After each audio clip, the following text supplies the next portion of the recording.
Good morning. The elders have asked me to speak this morning about our plans and vision for our apprenticeship program that we started last year. So my goal this morning is really to do two things. Number one, it's to inform all of you of what the church is doing and what we have plans to do in the future so that you can be informed, so that you can offer your support and your prayers, and so that you can inform others who may be interested, because we do want the word about this program to spread. We want opportunity to go out to a number of those who may not be part of our church currently, but might think about joining the church at some point to be a part of this. So we want everyone to be informed as much as possible to do that. And then second, even more importantly, I think this morning, I'm trying to sell this program to those who are interested in being a part of it. So I may be going into more detail than many of you would care to know about, but I'm thinking in terms of those who might be interested in actually going through the program. I'd like them to be as informed as possible about what kind of decisions they could make for the future. So for some of you, that may mean that you can apply for our next cycle starting in the fall. For some of you, it means you may need to start thinking forward to 2 or 3 years down the road when you'll be able to apply. But I do want to generate some interest here today. So I'm going to begin by reading a couple of verses from 2 Timothy. 2 Timothy 2, verses 1 and 2. Paul writes, "You then, my child, be strengthened by the grace that is in Christ Jesus, and what you have heard from me in the presence of many witnesses, entrust to faithful men who will be able to teach others also." And that really is the vision that we have for our pastoral apprentices, that these would be men to whom we can impart our understanding of the gospel, of theology, of the pastoral ministry, of the nature of the church and how it's to operate, and send them out to teach others also what God has given to us. So I'd like you to just imagine with me for a minute. Imagine what could be, say 10 or 20 years from now. How many like-minded churches could there be in West Tennessee that we planted, that our apprentices helped start and pastored and shepherded, not only in West Tennessee, but perhaps even throughout North America, perhaps around the world? How many could there be? On top of that, how many churches that are currently lacking in strong leadership right now, and as a result they're weak and they're suffering, how many of those churches could our apprentices be pastoring 10 or 20 years from now, and see those churches coming to a renewed health and revitalization? Think about where God has placed us. We are right here in Jackson, Tennessee, just a few miles down the road from Union University, where God is bringing young men year by year who are called to be pastors, who are called to be missionaries, and they are going through this church. And we have an opportunity to be the ones who impact their lives and their ministries for the future, perhaps more than any other church or organization. We have the opportunity to send these men out to be pastors, to be missionaries, to be faithful heralds of the gospel of the Lord Jesus Christ for the sake of His name among the nations. Can you just imagine what a few decades might accomplish if we labor at this faithfully? So I wanted to cast something of a general idea. I have no idea what the Lord is going to do, but it is really exciting to imagine what He could do if we stay on top of this and do it well. So this morning I'd like to begin by first giving you some background, some history of our apprenticeship program. It's not going to take long because the program started last year. And then want to talk about where we look like we're going from here, because the program is beginning to change, it's beginning to be refined, and we're making it better, and we're able to offer more. So that's my goal this morning, is to speak to those of you who may not be familiar with it, but also to tell you where we're going from here, and to make a good case, I think, for why you should be interested in being a part of it if you're looking into pastoral ministry or becoming a missionary and God has called you to serve His church. So the program began in 2010. We had our first group of guys go through it. We had 6 men participate in the program. And they participated in it at 2 levels. We designed it to have 2 different levels. One was called the Tier 1 level, and that means that these guys were part of serving the church for 15 hours a week minimum. That was our requirement. Give them 15 hours of responsibility to the church, and they're the ones who have been doing the things like the bulletins and the prayer lists and all the day-to-day kinds of things that the church has to do. So that's part of their 15 hours. The other part was just spending time here with Lee and being involved in whatever aspect of ministry he had for them here. That was the Tier 1, and that was the unique component of the Tier 1. And for that component, we paid them, or we are paying them, $400 a month. Then the Tier 2 guys were part of the other component, which also includes the Tier 1, and that was reading a number of books from a list of books that I put together, and meeting with me for a couple of hours a week to discuss what we've read, to do some writing on these books, to talk through aspects of pastoral ministry and the doctrine of the church, and just a number of things that we thought would be helpful in training men to be pastors and missionaries. And this also included preaching, as we've been listening to our apprentices preach here recently on Wednesday nights. It included a couple of preaching opportunities, and then any other kind of leadership opportunities that have come up. We've been trying to give the apprentices opportunities to teach in different settings. And our approach as we started was really, we were thinking in terms of training guys, and I think of Mike Evans. Many of you know Mike. Mike is something of the typical guy that we were seeking to train the first year, because he stayed with us a year before he went on to seminary, and there he is now in Louisville continuing his education, and the Lord is working in his life, and he's part of a great church there in Louisville, and ultimately we don't know where he'll end up, but we're sure he'll be serving the Lord at some point. And so we were thinking about guys like that, stay with us for a year before you go to seminary and be part of this. And I'm sure there will be many more like Mike Evans who will come through the program and do that. And that's fine, that's great. And we ask the Lord's blessing upon it. We're thrilled to be a part of that. But in more recent days, we've wondered if we could take this up to the next level. And instead of training guys for a year and then sending them on to the seminary to take over, we've been thinking, what if guys could stay right here? What if we could train them through our apprentice program, and then they could commit to staying here in Jackson for the duration of their seminary degree, and then we could be part of shepherding them and training them throughout those other years that they're still here, helping them find opportunities to continue to serve this church, or perhaps to connect with other churches. And then what if our elders could be an active guide in helping them determine where they are called once they've earned their master's degree?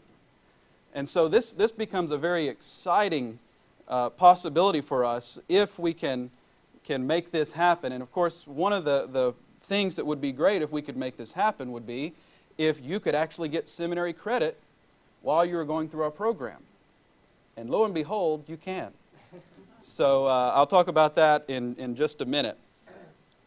So we're looking now at changing direction somewhat. We want to urge as many young men as we can, or I guess old men, if you're older, that's fine, to take part in this program for a year, and then, if possible, if the Lord leads you, stay here with us. Continue your education here. Stay here. Let us be part of sending you out to plant new churches, sending you out to pastor churches, sending you out around the world to serve Christ, and see what the Lord will do with that. So let me talk to you then about some new features of our program. Prior to these new developments, we had limited our participation to 6 men at a time. 3 would be for the Tier 1 and 3 for the Tier 2. Now we're proposing that we change that. We want to bring in more guys, because one of the things that we've discovered in the process of doing this is that the 15-hour-a-week requirement of service to the church can be a hindrance to some men who would otherwise be very well qualified, would be very well prepared to be a part of this, but it's just 15 hours a week is too much for them to give, because maybe they have full-time jobs, they've got to support a family or something of that nature. So we thought that this 15-hour-a-week requirement perhaps was putting too much on these guys. And if we could bring in more guys who were giving less time in terms of their weekly requirement, we thought that might be a better arrangement. So we're proposing that we accept up to 10 apprentices per year, and that we reduce their workload. If they're in the Tier 1 program, we reduce their workload down to 5 hours a week. And what that would involve basically would be 2-hour meeting with Lee every week. That's what the Tier 1 guys do anyway. They meet with Lee for a couple of hours a week. And then for the rest of the time, you find another 3-hour slot during the week, during which you can just be here.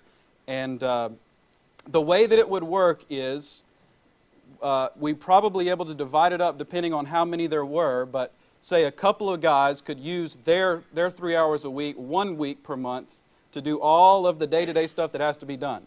Like the bulletin and the announcements, all that stuff has to be done. You could say, this will be my week and Joe's week, and we'll just do that this week.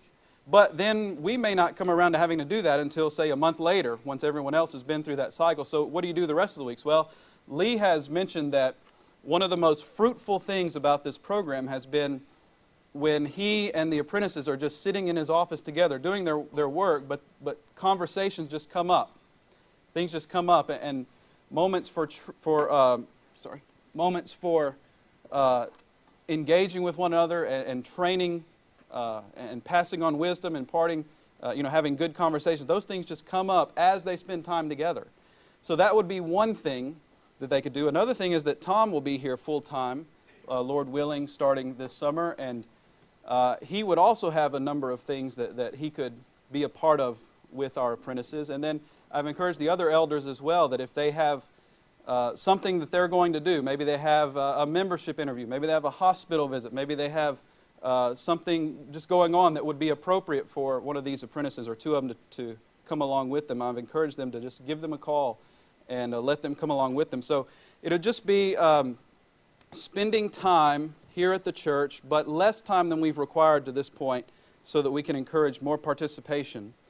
And as a result, we are proposing that since we've cut their time requirements by about a third, we propose then that we cut the pay by about a third. Now that's probably not going to be popular to the apprentices, but I am going to make that sound really good here in a minute.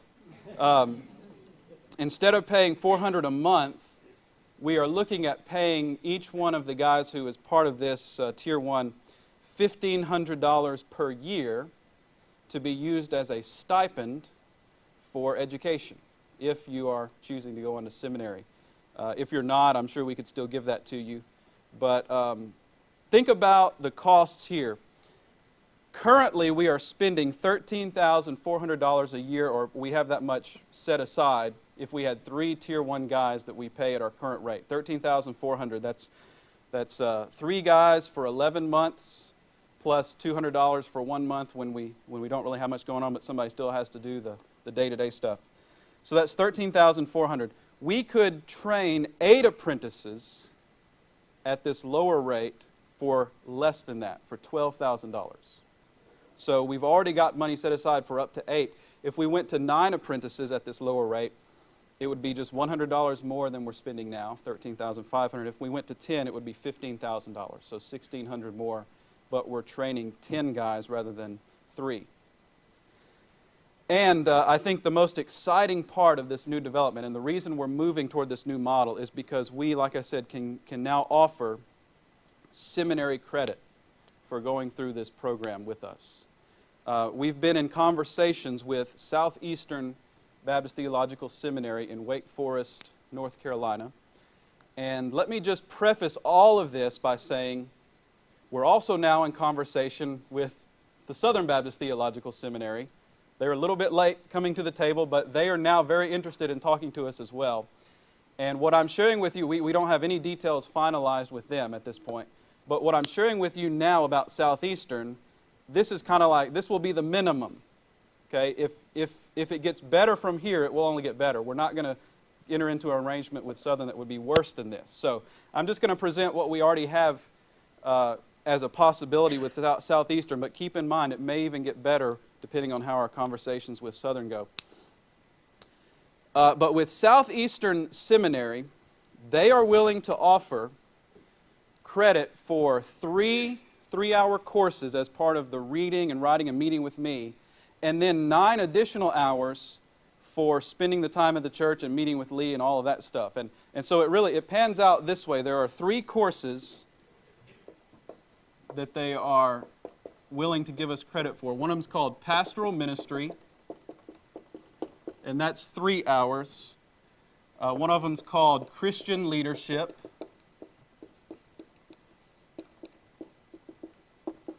That's 3 hours. One of them is called Administration or Education in the Church.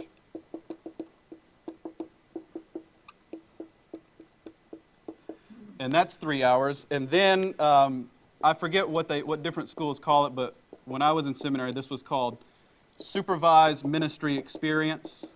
The name may have changed, but it's the same thing. It's where every seminary student has to spend a number of hours in some kind of a local church placement, getting on-the-job training, so to speak, for seminary credit, and they're willing to offer 9 hours for that. So it's a total of 18 hours that you could earn being part of our program here for a year. So we are very interested in seeking men applying, who would be willing to be a part of this, to get your 18 hours of credit with our program, and then at the same time, you could be doing extension classes at Southern Seminary. Guess what? You can be enrolled in 2 seminaries at once. So you could be enrolled at Southeastern, getting hours through us, at the same time that you're taking classes on Mondays over at the Extension Center for Southern. And the schools, because they're both Southern Baptist seminaries, then your hours are going to transfer very easily from one school to the other. So the issue of being involved in 2 schools is not a problem. In addition to this, every seminary, basically if you entered this program on the model that we're talking about now with Southeastern involved, every seminary requires its graduates to have at least 24 of their credit hours. The total Master of Divinity degree is about 90-something hours, which is way more than any other master degree out there. So you all should be very appreciative of us who have them. It is way, way more than a typical master's degree. And so 24 of those hours that you have to get of all 90 or 96, however many it is, 24 of those hours have to be considered on-campus hours. So you have to be on the seminary campus for those 24 hours. Well, Southeastern says these 9 hours that you're actually not on campus for count toward that. So if you are seeking to graduate from Southeastern, if you want to go that route, then you could say, well, if I do this program, I've already got 9 of those knocked out. And then I can just get 15 more by other means. But if you wanted to go with the degree at Southern, you'd have to do all 24 on campus. Now, what would you do for the rest of your seminary? Well, like we said, there's an extension center here. You have the possibility of internet classes as well. And, of course, there are J-terms. And J-terms would be how you'd have to pick up most of your on-campus hours. And so built into our program now, we're going to allow break times in the program in January and during the summer, so that those of you who participate will have plenty of time to go to Southern or Southeastern for however long, a week or a week. Even some classes could be a weekend. But however long you need to be gone to take some of those classes that you're going to need during the J terms. And so we're hoping that with this new model, using our program, using the Extension Center, using online classes, using J-terms, you would be able to complete an entire Master of Divinity degree without ever leaving permanently your home here in Jackson. And we think that there are a number of benefits to this idea, to this approach. And so in an attempt to try to sell this, I'm going to present 6 advantages, 6 reasons why this is a better deal to you than just going to traditional seminary. Number 1, you can pursue a Master of Divinity and remain part of this church. And those of you who belong to this church, I know that that's an important thing in your life right now. I know that there's a tightly knit community, that this is a place where we truly are family. And we always hate to lose. We rejoice when God sends people out from us, but we hate to lose people. And if you could get the same kind of education without having to leave us, how much greater would that be for us and for you? So just think about that advantage, that you can remain here. Number two, you can earn a Master of Divinity. If you work at it, you could actually earn a Master of Divinity faster this way. And this is one of those parts where those of you who may not be interested in the program, this is too much information. But those of you who are, I want to show you something here. If you were involved in our program, say for a year. Okay. If you are a part of our program, let's say the fall, it begins in the fall, so you're part of our program during the fall. At Cornerstone, you'll be getting 9 hours of credit for that semester. But let's say that you worked really hard. You're able to work really hard and be involved at the Southern Extension here. And you could earn up to 9 additional hours there at Southern. Now that would be tough. Not everybody could do that, but if you were really focused, really dedicated, you could enroll in that many hours. And then let's say that following January,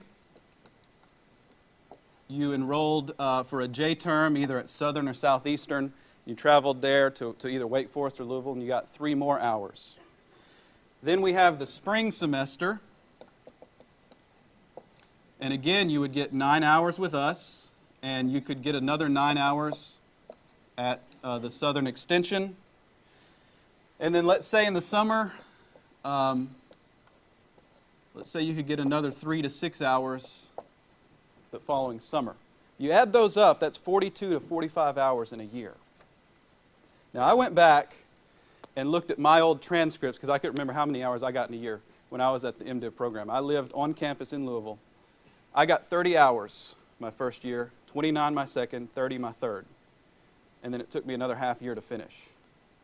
If you could get 42 to 45 hours in a year, you are way ahead of where I was. And you could potentially finish a 90-something hour degree in 3 years, which is quite remarkable. So it could really accelerate. If you're really interested in moving quickly, it could accelerate the pace at which you pursue this education. The third benefit, I believe you can get a better education doing it this way. Let's face it, seminaries are wonderful, but there are some things they don't do well because they're not equipped to do them well, and yet they still require them. So you have to do them somewhere. So you can either do them at a seminary, which is not trained to do it well, not equipped to do it well, or you can do it at a church where it really should be done in the first place. Pastoral ministry, Christian leadership, administration, education in the church, those are the kind of seminary classes that are best done on the ground in a church where these things are actually going on. In fact, those of us who have been to seminary would say that many of these kinds of classes are not really worth the time that you spend in them sometimes. Now, certain professors could make them better than others, but just because of the nature of what a seminary is and the way that it's operated, what it's equipped to do certain things really well. Teach you the languages, teach you theology, teach you history and tradition. Those are the things that seminaries can do really well. But the kinds of things that involve actual experience in the church, why not let churches do that so much better? Because we are equipped to do them a lot better. Another thing involved in getting a better education, I remember when I took a preaching class in seminary, I preached a trial sermon which was it had to be limited to 15 minutes, and it was in a classroom with a handful of guys who were also doing the same thing. That's not preaching. That's not preaching experience. That is an artificial classroom setting, and that's not really what it's like when you're preaching in a church. So what do? We let our apprentices preach in front of a congregation, and we don't give them a time limit. Sometimes to our chagrin, but we're. I'm just joking, guys. But it's not an artificial setting. This is an actual congregation that is assembled to hear the Word of God proclaimed to them. And we give our guys opportunity. We aim for 2 times in a year to allow them the opportunity to do that. That is so much better, so much more real, so much more like the real thing than the classroom setting. Also think about the day-to-day pastoral ministry experience involved with being here, with working with our pastors, and being a part of all the things that they do. Also, we're looking at giving these apprentices teaching opportunities as much as we can. Timothy has taught Sunday school for us a couple of times. Bob has taught here a couple of times. Others have taught Sunday school, or they have led Wednesday night small groups, and the new movement toward meeting in homes will be a prime opportunity for our apprentices to get some experience leading in ministry. And so there are a number of opportunities that we can offer that, you could not get at a seminary. The theological learning that takes place here at the church in meetings with me and with Lee, it takes place in a small seminar format where we're sitting around a table together, talking to one another, having a conversation, rather than in a really large lecture hall. And I've always found that kind of approach to education to be much more enriching. So that's another benefit I think we can offer. And then I would be willing to let our reading list go toe-to-toe with any Master of Divinity degree out there, because I think our reading list is every bit as rigorous or more than what you might encounter at a seminary. So I do think in many ways it's a better education when you can take the best of what the seminary has to offer with the best of what we can do here and combine them. So that's the third benefit. The fourth is that we believe you can actually get a cheaper education. And this is something that Lee figured out, but he wanted me to go ahead and point it all out to you because it really is exciting. Think about getting this $1,500 stipend in a year, and then add to that there are scholarships available through the Tennessee Baptist Convention and the Tennessee Baptist Foundation that are available to those who are members of Tennessee churches, Tennessee Southern Baptist churches, or Tennessee Baptist churches, that are enrolled full-time in seminary. Now think about that. Member of a Tennessee Baptist church, but you're enrolled full-time in seminary. There are no seminaries in Tennessee. There are extensions, but there are no seminaries. So most of the people who are enrolled in seminary who are members of Tennessee churches are likely just part-time. So there's not going to be a lot of competition for these scholarships. And Bob Cali has received these scholarships before, and currently I think the number is somewhere around $2,500 that he's received per year toward his education. So we'll just take that as a ballpark figure. I cannot speak to the specifics of that, but as a ballpark figure, if you add that $1,500 that we're paying, plus roughly $2,500 you might be able to get in scholarships, you could get $4,000 in a year to be applied toward your education. Now, if you think about getting 42 hours, like if you're really going to work hard to get 42 hours during that year of seminary credit, 42 hours we've estimated would cost roughly $9,150. That would be $200 an hour plus a few fees that we think would be thrown in there. So we just guess about $9,150. If you subtract the $4,000 that you'd be getting, that brings your total, your out-of-pocket expense, to $5,150, which that's a lot of money for a student, we know. But you divide that by 42, which is the number of hours you're getting, that's about $122 per credit hour. That is unheard of in most schools, that cheap of an education. So in addition, you don't have to pay to relocate yourself.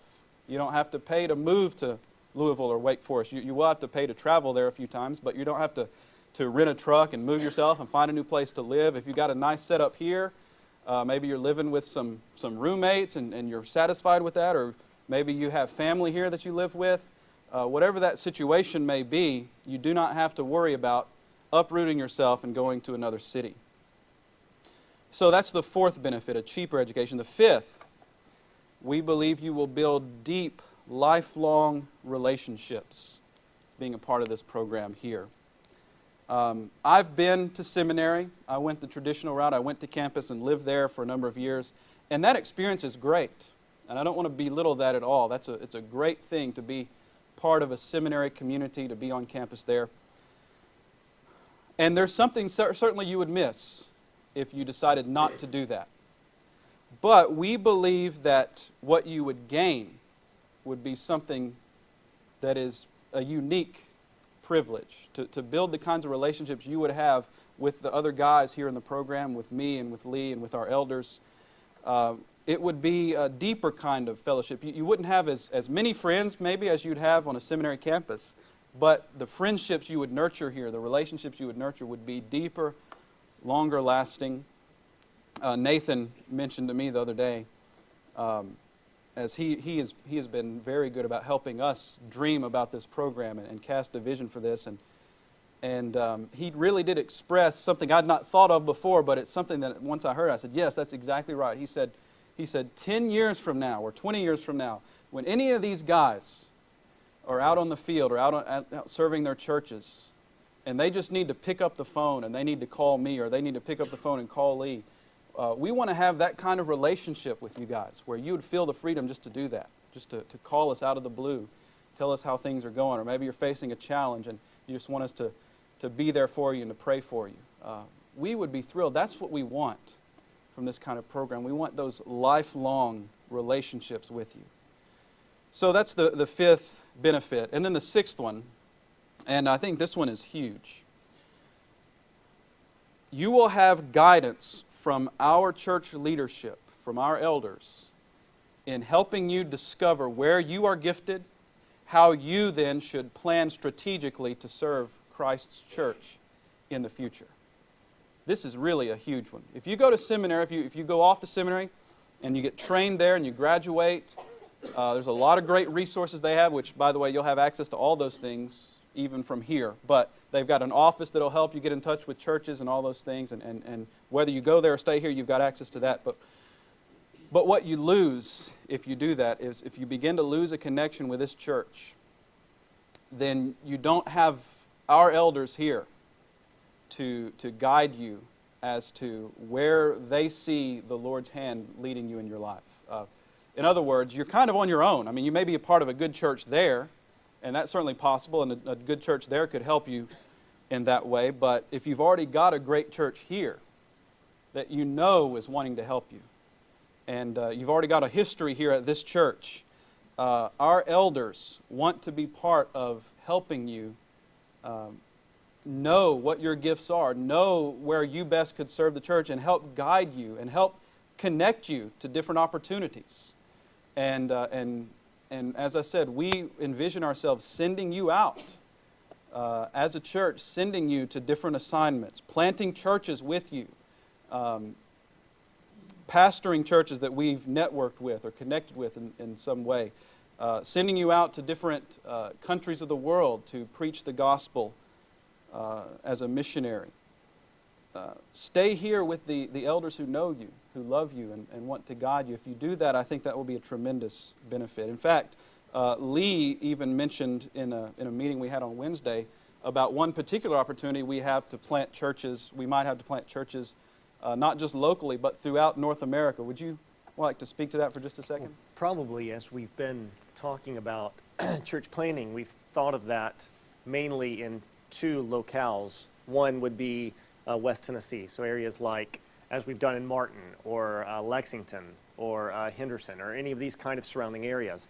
And the other would be what we're able to do through the IMB, through individuals we send like Andy and Laura in Botswana. So as they plant churches there, we're able to do this locally because we ourselves can take care of that. And then internationally, as we send out individuals through the IMB. Well, I've spoken with an individual through NAM, the North American Mission Board, and he mentioned something that they're doing that's quite exciting as well. And Tom claims that they've got this from him, which we'll claim as well. But the NAM is really jumping on board with saying organizations don't plant churches, churches plant churches. Hyphen Tom Fox. That's what we say here. And so they've really bought into that. And so what they've done is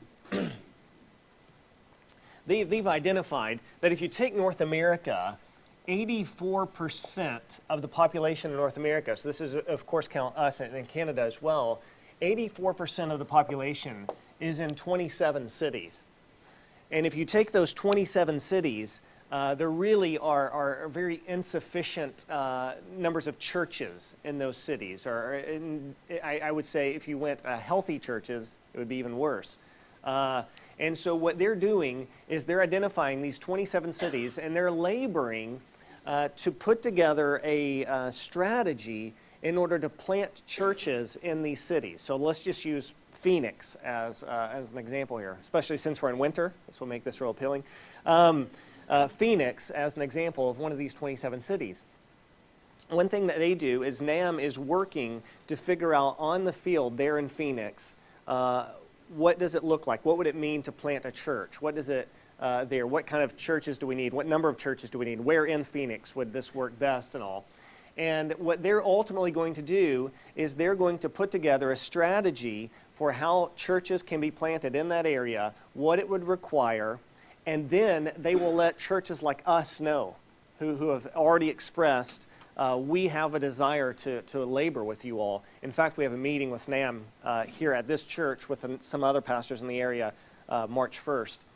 But what they've expressed to us then is they'll contact us and say, could you give us something like, whatever, 2, 3, 4 families who might be committed to picking up and relocating to that area? And what we want to do is lend some financial support to you all. We also want to help you all understand the strategy so that we're the ones planting the church in Phoenix, but NAM is assisting and helping us in that. It may be that it's 2 of our interns who want to go out there and say, we'll labor bivocationally, getting part-time jobs and then laboring in the church as well. And maybe just a couple more families who say, we think we can pick up and get a vocation doing the same thing in Phoenix that we're doing here and help support this church. And so that's also an opportunity for us that NAM is talking to us about, that they want to see us involved in. In fact, a guy that's the head of this is a guy I went to school with and know well. And so he's very interested in seeing us play a part of that. And so now we can think in terms of church planting opportunities, not only locally, West Tennessee, not only that and internationally, but also through North America as well. And so this is an area where, as our interns stay with us and stay here, perhaps our opportunities to plant them in locations has just expanded. So I wanted to share that with you all. I have to think of a funny comment to say right now so J-Raz won't edit this part. That was it.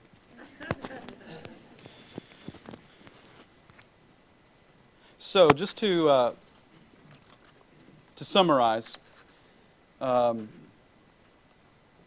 you can pursue a Master of Divinity and remain part of this church. You can earn your Master of Divinity faster if you're dedicated. You can get a better education, we believe, this way. You can get a cheaper education in some ways. You will build deep, lifelong relationships, and then you will have the guidance of this church and these elders to help you once you're done in finding a place of service. So those of you who are interested, we are actually beginning to take applications right now for the upcoming year. So if you're interested, actually for the first time in our now 2.5-year history of this program, we can accept your application online, thanks to J-Raz. So if you'll just go to the church's website and go to ministries and then pastoral apprenticeship, that'll tell you all about the program. And then there's a link you can click to fill out an application. Or if you want to do it the traditional way, we should have, if our apprentices did their job this week, we should have, good job, Brody, we should have some applications on the back table. And those of you, of course, we've talked to you who've been through the program before. If you want to apply again, we would love to have you, because now that we have this partnership with seminaries, with at least one seminary so far, to give you that credit, we want you to be able to take advantage of that. So we'll be taking applications through April 1st. So you've got about 2 months to turn those in, and then we'll let the elders look over those and get back with you.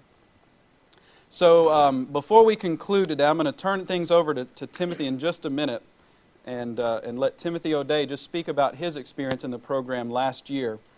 But before we do, I just want to bring us back around to what this is all about. I just want you to imagine, say 20 years from now, how many godly, educated, equipped, spirit-filled, loving, rock-solid, fearless men will we have sent out into the world to proclaim the gospel and to build up Christ's church. Can you imagine the army that could go out from us? What amazing gifts we have been given by the Lord to be right here in Jackson, Tennessee, right here next to Union University. The Lord has entrusted us with much, and just like in the parable of the talents, those who have been given much, they're expected to take risks with that, to invest that, and to bring a return to their master. So let's invest in this. Let's support this. Would you please be in prayer for the future of this ministry, for me and Lee and our elders as we lead, and especially for the guys who are part of this and will be a part of this. Would you labor with us in prayer and be a part, as many of you already have been, in helping us discern the gifts of these men and train them in what God has called them to do. Let's take a risk for our master and see that he receives a return on what he has given us. Timothy's going to speak to us for a few minutes, and then Timothy, I'll just let you dismiss us when you're done. Can I ask you a quick question? Yeah. I'm sorry. Is there going to need to be, since we have different classes now, are we going to have to alter our curriculum drastically, like John Maxwell books or something? Yes, I'm glad you asked that, Lee. Yes, right. Lee said, now that we're offering these courses, are we going to have to make dramatic changes to our program so that we can align with what the seminaries normally do here? No, the answer is no. Lee already knew that, but he wanted to make sure that you knew that. As far as we've been able to enter into these conversations with Southeastern, they're not requiring us to change virtually anything. The only thing we might have to do to make this work would be to add a little online discussion component to some of our courses, just so that our courses can be tied back to Southeastern Seminary in some way. But the basic gist of what we're doing, the educational drive, what we're doing, all of that's going to remain the same. So we're not adapting our program to them. They're actually willing to work with us at what we're already doing. Yeah, let me take a few other questions if there are any. Oh yeah, that's a good question. The Tier 2 option is available, but it's more now like a special circumstance. So I haven't even put it on the application now. So if you're in that boat, then certainly we want you to apply and to go ahead and just mention to me when you apply that you'd only be interested in doing the Tier 2 option. Priority will be given to those who are for doing the full thing, but the Tier 2 option is available, and you could get 9 hours of credit if you did the Tier 2 option this time. Now, you would not get the supervised ministry experience, but you'd get the other 3 classes if you wanted to. So yes, that is an option, but it's more of a special circumstance now if you're interested, so just talk to me. Any other questions? Yes? Did you factor in the cost of the internet discussion within the numbers? Yes, that was one of the fees that we thought. Oh, yeah. J-Raz reminds me to repeat the questions. Did we factor in that there would be added fees for internet classes? Yes, we did. The number we arrived at, $91.50, which things are always changing with prices, but that's the number we arrived at for if you took 42 hours in a year. Some of those classes would include an extra fee based on the fact that you're doing them online rather than on campus. And the way that works is the seminaries don't receive cooperative program funding for those kind of classes, so they have to charge an extra fee to meet that. So yes, we did factor that in. Anything else? Yes? The 9 hours of the first 3 classes up there, is that actually having to be paid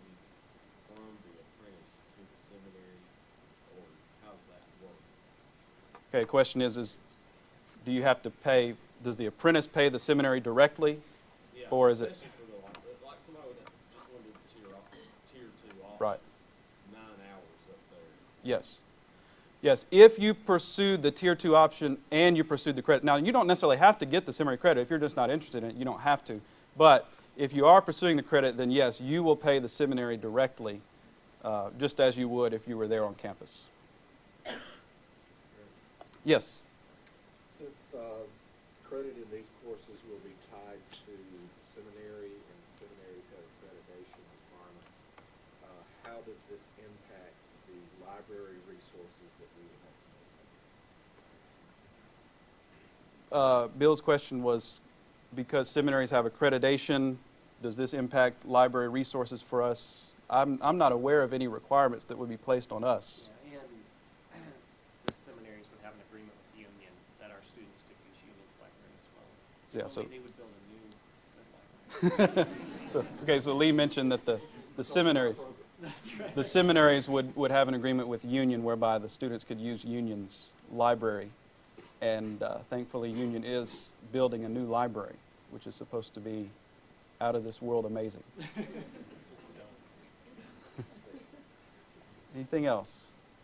Yes? You're talking about somebody staying here all the way through getting all the credit. What would year two look like if they had gone through and got the credit here, and now they're just getting extension credits in year two?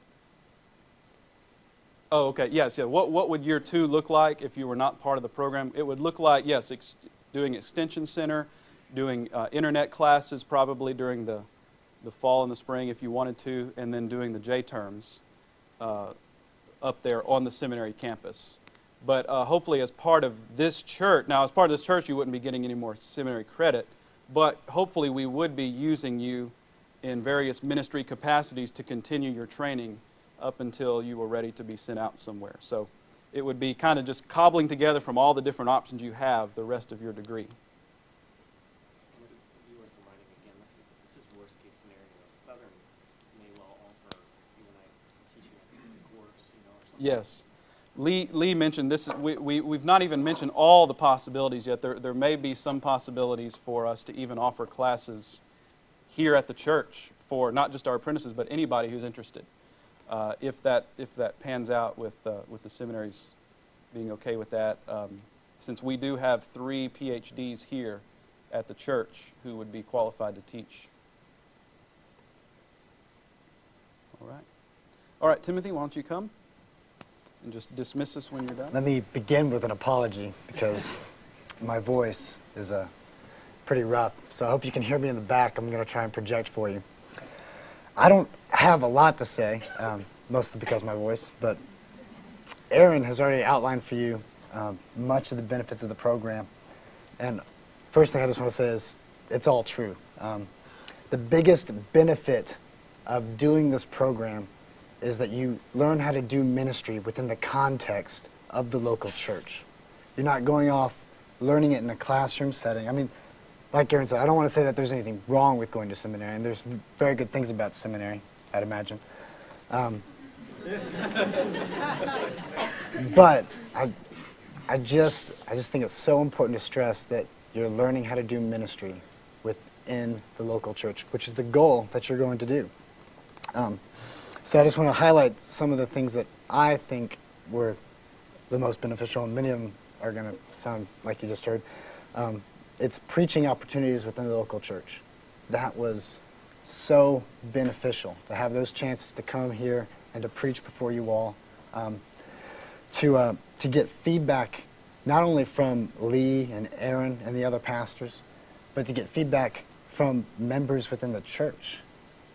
You're not going to get something like that within a classroom setting where people can come up to you and say, that really resonated with me, or it just causes you to be more thoughtful when you're preaching, because you have such more of a variety of the people that I have to speak to, women who are 50, not just guys who are 20 and wanting to do ministry. I have to speak to teenagers. I have to speak to college students. I have to speak to people who are struggling with illness. It just opens up the varieties of what you have to think of when you're preaching. Meeting with Lee while he does his sermon preparation is also very beneficial because that 2-hour meeting that Aaron mentioned that you have to sit through with Lee is helpful because you get to see how he handles various texts. So you see how he sits down, how he diagrams things, how he's going to preach that himself. And so it helps you think of how you should be going through a certain text as well. And it also offers you the opportunity for that week when he's going through a text to start getting into the rhythm of creating a sermon every week. You can create that sermon with him as he goes. And if you want to be a pastor, it's really helpful to kind of get into that rhythm of, okay, week in, week out, you're writing a sermon. But that is not all you have to do, so that can't consume all of your time. So how does Lee manage that, as well as doing other things that might come up, which you also have the opportunity to do with the pastors. When somebody's in the hospital, oftentimes you get to go with them to visit them in the hospital. If there's a wedding, you get to see how they do a wedding. If there's a funeral, you get to see how they do a funeral. So instead of just kind of learning about these things secondhand, you get to be there, watching how they manage these situations. And this is also really intensive academically. Like Aaron said, the books you read, there's some pretty deep stuff in these books. And you have to read about a book a week. So, I mean, you have to take your study time seriously. You have to really work hard at this. You know, as Aaron said, he's got his PhD. Lee has his PhD. Dr. Van Ness has a PhD. And Nathan and Tom, even though they don't have their PhD, I mean, they're still great men to learn from. This program also, I think, will help you get more out of seminary if you do choose to go on to seminary. So let's say you do the credit hours here, and then you decide to go on to seminary. This is not something that you do, and then you go and do seminary, and then you get into the academics of pastoral ministry. This will actually introduce you to that and then help you get more from it later because as you're introduced to a subject, it teaches you how to ask tougher questions, to think deeper in it. So when you go on and you start taking on even the same subjects, you're better equipped to learn more from them. And then lastly, I can't stress enough, and this is what Aaron stressed last as well, that you have the confirmation of the church and the elders behind you after you finish the program. If they think that you should go on with ministry, I mean, that's a huge confirmation to have. And it's also really helpful if you go into this program thinking that you want to do ministry, but then at the end of it you say, you know what, I'm glad I did this because I don't think I want to do this. Or to have the elders say that they think you might be better equipped for something else. People who want to be in ministry, me being one of them, we can't go into this saying that it's just something that I want to do and that's why I'm going to do it. Perhaps we'd be gifted for something else. Or perhaps we're going into this but we're just not feeling very confident in ourselves. But this is something to having the church behind you, having the pastors behind you, can be a way that you're redirected, or be a way that you're just confirmed to continue on. I think that's all I'm going to say because my voice is really hurting now. But everything that Aaron said today about the benefits of the program, it's so true. So as a church, I think this is something we should continue to support. And if you're thinking about doing the program, I would strongly encourage you to do it. It's very beneficial. And so with that, it's probably time to go listen to Lee and to worship God together. So we're dismissed.